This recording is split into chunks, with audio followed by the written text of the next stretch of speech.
लड़के ने एक बार फिर से किताब को पढ़ना शुरू किया, मगर उसका ध्यान कहीं और था। उसका मन बेचैन और परेशान था, क्योंकि कहीं भीतर वह जानता था कि बूढ़ा सही था। वह उठा और चौक के कोने की दुकान से एक पाव रोटी ले आया। उसके मन में आया कि बूढ़े ने जो उस बेकरी वाले के बारे में कहा था वह उसे बता दे। मगर फिर उसने सोचा, कभी कभी जो चीज़ें जैसी हैं उन्हें वैसा ही छोड़ देना चाहिए। उसने नानबाई को कुछ भी नहीं बताया। अगर बता देता तो वह डबल रोटी बनाने वाला नानबाई भी सब कुछ छोड़कर कम से कम अगले 3-4 दिनों तक तो परेशान रहता ही। हालांकि वो अपनी रोज़मर्रा की ज़िंदगी का आदी हो चुका था। इसलिए लड़के ने ऐसा करने से अपने आप को रोक लिया। फिर वह उठा और शहर में यूं ही घूमने लगा और उसने अपने आप को शहर के फाटक के पास खड़ा पाया। वहाँ एक छोटी सी इमारत थी, जिसमें एक खिड़की थी जहाँ से लोग अफ्रीका जाने के लिए टिकट खरीद रहे थे। उसे मालूम था मिस्र अफ्रीका में है। क्या मैं आपकी मदद कर सकता हूँ? जी बताइए, कहाँ का? खिड़की के पीछे से टिकट वाले ने पूछा। शायद कल बताऊंगा, कहता हुआ वह खिड़की से पीछे हट गया। अगर वह अपनी एक ही भेड़ बेच दे तो खाड़ी के उस किनारे पहुंच जाएगा। वह यह सोचकर ही डर गया। एक और सनकी। टिकट वाले ने अपने साथी से कहा, किराए के लिए उसके पास पूरे पैसे भी नहीं है। टिकट खिड़की के पास खड़े खड़े उसे अपनी भेड़ें याद आई और उसने निश्चय कर लिया कि वो गडरिया ही बना रहेगा। पिछले 2 सालों में उस क्षेत्र में उसने बहुत कुछ सीख लिया था, जैसे कि भेड़ों का ऊन कैसे उतारा जाता है, गर्भवती भेड़ की देखरेख कैसे की जाती है और भेड़ों को भेड़ियों से बचाकर कैसे रखा जाता है। अंडलूसिया प्रदेश के सारे चरागाहों के बारे में वह बहुत अच्छी तरह से जान गया था। उसे यह भी मालूम चल गया कि उसकी एक भेड़ की क्या उचित कीमत है। उसने तय किया कि वह अपने दोस्त के तबेले पर जाने के लिए सबसे लंबे रास्ते से जाएगा। जब वह शहर की चार दीवारी के पास से गुजरा तो थोड़ा रुक गया। वह एक ऊंचे पत्थर पर चढ़ गया जो दीवार की ऊंचाई के बराबर था। वहां से दूर बसे अफ्रीका को वह अच्छी तरह देख सकता था। किसी ने उसे कहीं बताया था कि मूर लोगों ने वहीं से आकर पूरे स्पेन पर कब्जा कर लिया था। इस ऊंचे पत्थर पर बैठकर वह पूरे शहर को देख सकता था। उसे वह चौक भी दिखाई दे रहा था जहाँ बैठकर उसने बूढ़े से बात की थी। बुरा तो उस घड़ी का जब मैं उस बूढ़े से मिला। उसने सोचा, वह तो शहर के भीतर केवल इसलिए आया था कि अपने बाँचने उस औरत से मिल सके। लेकिन न वह बुढ़िया और न ही वह बूढ़ा ये जानकर खुश हुए कि वह एक गडरिया है। वे बड़े एकाकी लोग थे, जिन्हें किसी बात में रुचि नहीं थी और न ही वे अनुभव कर सकते थे कि एक गडरिया को अपनी भेड़ों से कितना लगाव हो सकता है। उसे अपनी एक एक भेड़ के बारे में बहुत अच्छी तरह से पता था। कौन लंगड़ी है, कौन 2 महीने बाद बच्चा जनने वाली है और कौन सबसे ज़्यादा सुस्त है। उसे मालूम था कि कौन सी भेड़ ऊन उतारने लायक हो गई है, किसे जिबा करना है और किस तरह। अगर उसने भेड़ों का साथ छोड़ दिया तो वे बेचारी कहाँ जाएंगी, कितनी तकलीफ होगी उन्हें। हवा के झोंके तेज हो चले थे। उसे पुरवाई के बारे में मालूम था।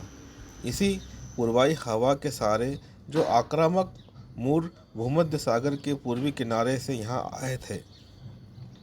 हवा में और तेजी आ गई। उसका दिमाग बड़ी तेजी से चलने लगा। एक तरफ एक खजाना और दूसरी तरफ है भेड़ें, और इस सब के बीच उसे इन दोनों में से किसी को चुनना होगा।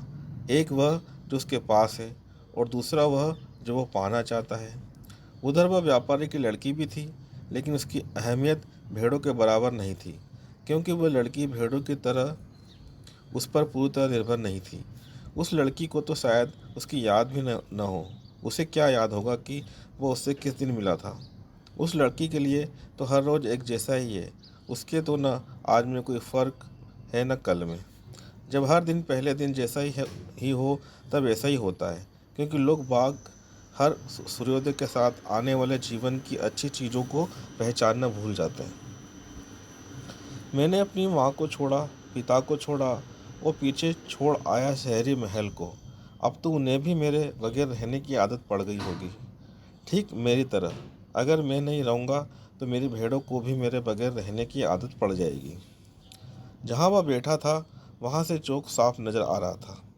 लोगों का आना जाना जारी था। जिस मेज पर बैठकर उसने बूढ़े से बात की थी, वहाँ अब एक जवान जोड़ा बैठा था और एक दूसरे को प्यार कर रहा था। वह रोटी बनाने वाला बेकर हवा और तेज हो गई थी और उसके थपेड़े उसे अपने चेहरे पर महसूस हो रहे थे। उसे लगा कि वो हवा भी वैसी ही है जो अपने साथ यहाँ लाई थी मूरों को, पर साथ ही लाई थी रेगिस्तान की गंध भी। वो पर्दा नसीन औरतों को और उन तमाम लोगों को जो सोने और पिरामिडों की तलाश में किसी अनजाने को खोजते हुए अपना पसीना बहाते बड़े साहस के साथ यहाँ आए थे। लड़के को उस हवा से ईर्ष्या होने लगी। कितनी आज़ाद थी वो हवा, काश वह भी उतना ही आज़ाद होता। अगर उसे अपने अलावा और कौन रोकने वाला था। भेड़ें, व्यापारी की लड़की, अंडलूसिया के हरे भरे मैदान, वे सब तो उसकी नियति तक पहुंचने की सीढ़ी मात्र थे। अगले दिन दोपहर को वो लड़का फिर बूढ़े से मिला। वो अपने साथ 6 भेड़ें भी लाया था। आश्चर्य है, लड़के ने कहा। मेरे मित्र ने फौरन ही मेरी बाकी भेड़ें खरीद ली और कहा कि वो हमेशा से गडरिया बनने का सपना देखा करता था और यह भी कि यह एक अच्छा शकुन है। हमेशा से ऐसा ही होता आया है, बूढ़े आदमी ने कहा। इसे अनुकूलता का सिद्धांत कहते हैं। जब तुम पहली बार ताश खेलते हो तो जरूर जीतते हो। वह शुरुआती भाग्य होता है। ऐसा क्यों होता है? क्योंकि एक ऐसी ताकत है जो चाहती है कि तुम अपनी नियति तक पहुंचो। सफलता देकर वो तुम्हारे इरादों को और मजबूत बना देती है, उसके लिए तुम्हारी भूख बढ़ा देती है। कहते हुए वो बूढ़ा भेड़ों का मुआयना करने लगा। एक एक भेड़ लंगड़ी थी। लड़के ने उसे समझाते हुए कहा, इसके लंगड़े होने से कुछ फर्क नहीं पड़ता। दरअसल मेरे सारे रेवड़ में सबसे ज़्यादा होशियार भेड़ यही है और यही सबसे ज़्यादा ऊन भी देती है। पर खजाना कहाँ है? अब यह तो बताओ। मिस्र में पिरामिडों के पास। लड़का चौंका। उस बूढ़ी औरत ने भी यही कहा था, मगर उसने तो लड़के से एक कौड़ी भी नहीं ली थी। तुम खजाने को पा सको, इसके लिए तुम्हें कुछ चिन्हों का अनुकरण करना होगा। ईश्वर ने हर व्यक्ति के लिए एक पथ बनाया है। तुम्हें बस उन चिन्हों को पहचानना और समझना होगा जो उसने तुम्हारे लिए छोड़े हैं। इससे पहले कि लड़का कुछ जवाब देता, एक तितली उन दोनों के बीच आकर अपने पर फड़फड़ाने लगी। लड़के को अपने दादा की बात याद आ गई। वे कहा करते थे कि तितलियां एक अच्छा शकुन होती है, वैसे ही जैसे कि झिंगुर और संभावना है, जैसे कि छिपकलियां और क्लोवर घास का 3 पत्तों वाला नहीं, चौपत्तिया पत्ता। बूढ़े ने जैसे लड़के के विचार पढ़ लिए हों, उसने कहा, बिल्कुल ठीक, बिल्कुल वैसे ही जैसे तुम्हारा दादा ने कहा था। यह अच्छा शकुन है। बूढ़े ने अपना लवादा खोला तो लड़का भौचक्का रह गया। बूढ़े ने अपने सीने पर सोने का भारी कवच पहन रखा था जिसमें हीरे जवाहरात जड़े थे। लड़के को अब समझ में आया कि कल जो चमक उसने देखी थी वह इसी की रही होगी। वह बूढ़ा वाकई बादशाह था और चोरों से बचने के लिए उसने वह रूप बना रखा था। यह लो। बूढ़े ने अपने कवच के बीच से एक सफ़ेद और एक काला नगीना निकालकर उसे देते हुए कहा, इन्हें उरीम और थुमीम कहते हैं। काला हाँ का प्रतीक है और सफ़ेद ना का। जब तुम शकुन अपशकुन के चिन्हों को पढ़ने में कभी भी शंकित होंगे तो ये तुम्हारी मदद करेंगे। इनसे सवाल हमेशा हाँ या ना में करना। वैसे अगर ले सको तो अपने निर्णय तुम खुद ही लेना। खजाना पिरामिडों में है, यह तो तुम्हें मालूम ही था। मैंने तो 6 भेड़ों की बात तुमसे इसलिए की थी ताकि मैं तुम्हारा इरादा निश्चय में बदल सकूं। लड़के ने वे दोनों नगीने अपने थैली में रख लिए और तय किया कि इसी पल से वह अपने निर्णय अपने आप करेगा। इस बात को कहीं मत भूलना कि तुम्हारे प्रत्येक लेन देन का उद्देश्य केवल एक ही है और कुछ भी नहीं। शकुनों और चिन्हों की भाषा याद रखना और इन सबसे ऊपर कभी न भूलने वाली बात कि अपनी नियति के पीछे तब तक चलते रहना जब तक कि उसे पूरी तरह न पाओ।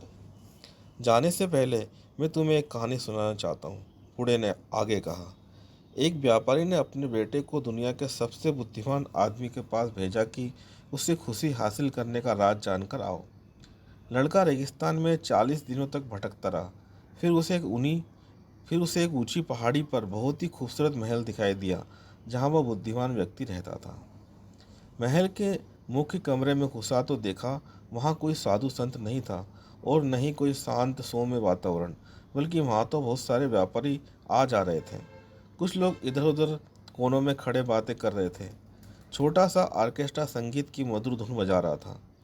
बीच में पड़ी मेज पर दुनिया के उस देश का बेहतरीन और लजीज खाना सजा हुआ था। वह बुद्धिमान व्यक्ति एक एक कर हर व्यक्ति से बात कर रहा था। उस लड़के की बारी आते आते 2 घंटे लग गए। बुद्धिमान व्यक्ति ने बड़े ध्यान से उस लड़के की बात सुनी, उसके आने का कारण जाना। फिर उसने कहा कि अभी तो उसके पास समय नहीं है।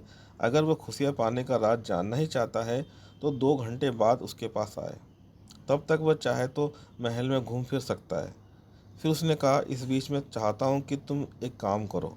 और उसने एक छोटे चम्मच में 2 बूंद तेल डालकर उस लड़के से कहा, अब तुम इस चम्मच को पकड़े हुए पूरे महल में घूमो। ध्यान रहे कि चम्मच से तेल की एक बूंद भी न गिरने पाए। लड़के ने महल में घूमना शुरू किया। बहुत सी सीढ़ियाँ चढ़ी और उतरी। उसका ध्यान बराबर उस चम्मच पर लगा रहा। अपना ध्यान बराबर चम्मच पर रखते हुए 2 घंटे बाद वह उस कमरे में लौटा जहाँ उसकी भेंट बुद्धिमान व्यक्ति से हुई थी। अच्छा, क्या तुमने मेरे मुख्य भोजन कक्ष में टंगे बेल बूटेदार ईरानी पर्दों को देखा? बुद्धिमान व्यक्ति ने लड़के से पूछा। तुमने वो बाग देखा जिसे इतना सुंदर बनाने में मेरे मुख्य माली को 10 साल लगे हैं? तुमने मेरे पुस्तकालय में रखे चर्मपत्र वाले ग्रंथ देखे? लड़के ने लज्जित होते हुए स्वीकारा, यह सब तो नहीं देखा मैंने। मेरा ध्यान तो बराबर इसी पर लगा रहा कि चम्मच से तेल की एक बूंद भी जमीन पर न गिरने पाए। तो वापस जाओ और दुनिया की अद्भुत वस्तुओं को देख कर आओ, बुद्धिमान व्यक्ति ने लड़के से कहा। अगर तुम किसी व्यक्ति के मकान को नहीं जानते तो तुम उस व्यक्ति पर विश्वास नहीं कर सकते। लड़के ने राहत की सांस ली। उसने चम्मच उठाया और एक बार फिर से महल देखने निकल पड़ा। इस बार उसने छत और दीवार पर बनी सुंदरतम कलाकृतियों को देखा। बाग बगीचे देखे, चारों तरफ फैले पहाड़ देखे, फूलों की खूबसूरती देखी।